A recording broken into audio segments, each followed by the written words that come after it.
क्या ये 2028 की तैयारी दिख रही है आपको? क्यों सरकार को जनता के बीच में जाना पड़ा? या जो सिंपी जी कह रही कि दतिया के परिणाम जो आए हैं उसके कारण एक बार फिर विश्वास हासिल करने के लिए सरकार जनता के पास जा रही है, और सिर्फ 6 माह ही क्यों?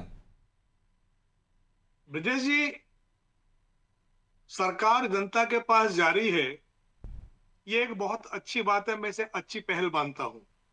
लेकिन इसके पहले भी सरकार जनता के पास जाती रही है। नतीजा क्या हुआ?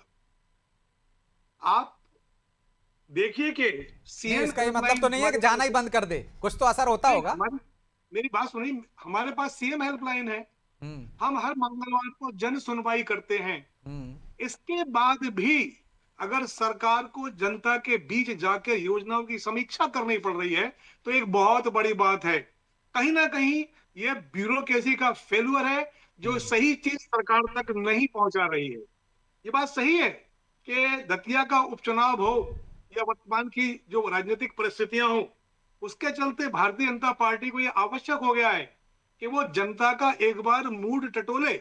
और संभवतः ये उसी मूड टटोलने का एक प्रयास है। इसके माध्यम से क्षेत्र में नेता पहुंचेंगे, सरकार पहुंचेगी और आम जनता का मूड टटोलेंगे। और वो ये भी देखेंगे मौके पर कि हुआ क्या।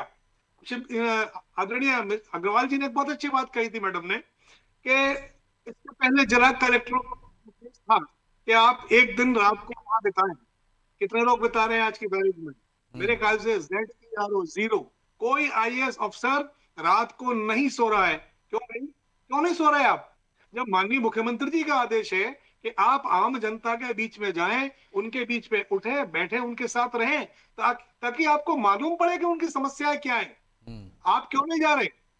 क्यों शासन को हर शुक्रवार को जाने की आवश्यकता पड़ रही है? जाना बहुत अच्छी बात है, सरकार को जाना चाहिए, लेकिन ये आवश्यकता क्यों पड़ रही है? हम्म। 3 साल आपके शासन को हो गए, आप अभी भी ब्यूरोक्रेसी को उस तरीके से कमांड नहीं कर पाए कि वो आम जनता का उस तरीके से काम करे जिस तरीके से ये मध्य प्रदेश की सरकार सोचती है। धरातल पर वो इम्प्लीमेंटेशन क्यों नहीं हो रहा ब्रजेश जी? ये बिल्कुल। बहुत बड़ी बात है। और शायद इसीलिए सरकार को जाना पड़ रहा है इम्प्लीमेंटेशन को देखने के लिए।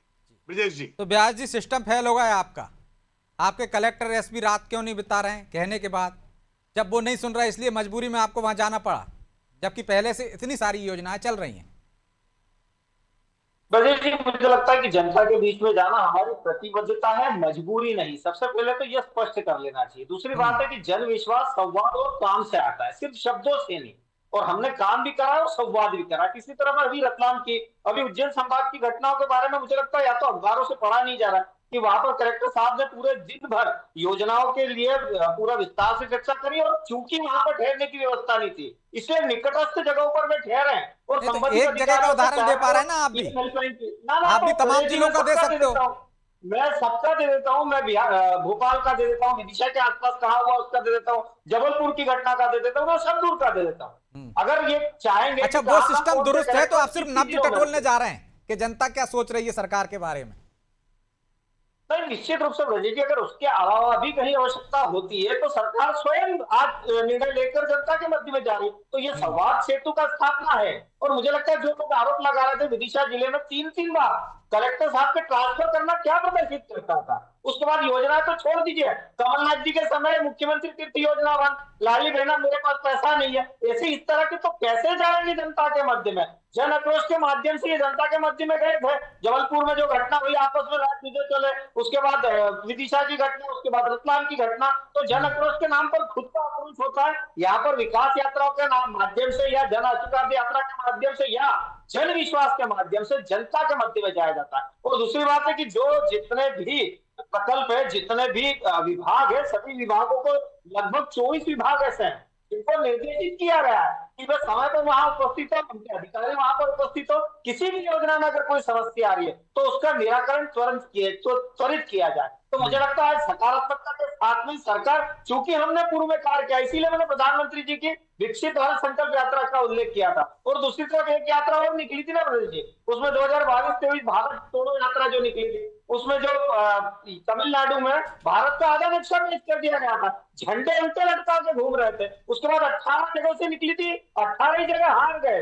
तो मुझे लगता है एक तरफ वो यात्रा है और दूसरी तरफ वो यात्रा है कि आज 25 सालों से भारतीय जनता पार्टी के साथ और एक चुनाव की बात हो, आप क्यों भूल जाते हो? अमरवाड़ा तो आपकी सीट थी, वर्षों से आपकी सीट थी, आप हार गए ना।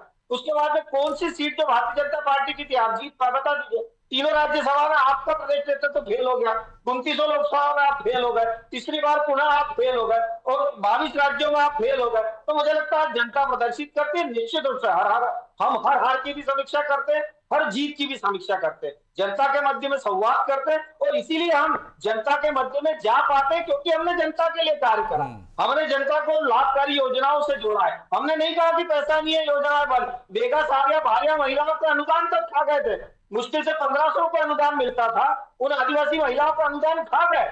तो एक तरफ खाने वाले लोग थे और एक तरफ वास्तविकता में फीडबैक लेकर धरातल पर जाने वाले लोग हैं। अब जनता अपने मध्य से तय कर ले कि उन्हें कौन से लोग ज्यादा अति प्रिय है, वो लोग जो जनता के मध्य में योजनाओं के निस्तारण के लिए, त्वरित कार्रवाई के लिए जनता के मध्य में, और जो सिर्फ ट्वीट की राजनीति करके द्वेष है। ठीक है।